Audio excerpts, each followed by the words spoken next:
Здравствуйте, компания Прогресс Авто и краткий обзор мини-трактора Исеки ТУ-167.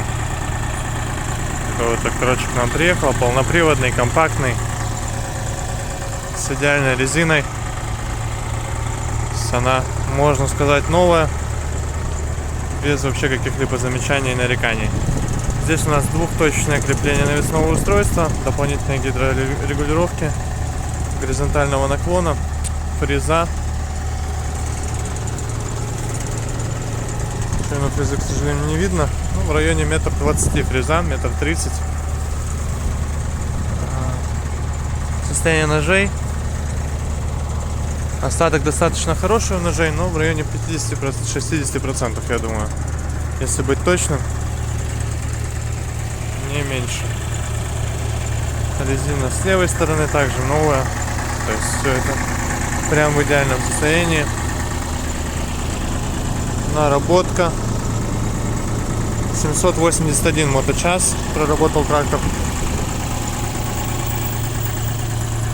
Трехцилиндровый мотор. Дизель, естественно. По функциям у нас здесь 3 передачи вперед, 1 назад. Раздатка. 2 ряда повышенной и пониженной, соответственно. Включаемый полный привод, вал отбора мощности.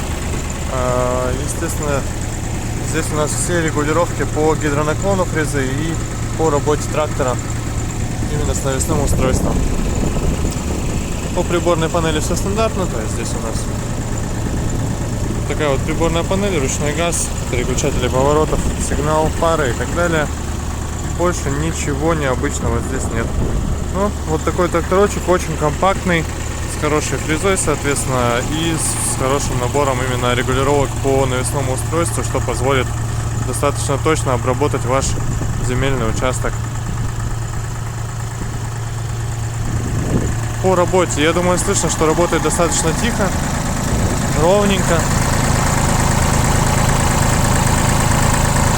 без каких-либо посторонних призвуков, поэтому, опять же, к мотору навряд ли какие-то вопросы возникнут. Поэтому приезжайте, Прогресс Авто, будем рады его показать.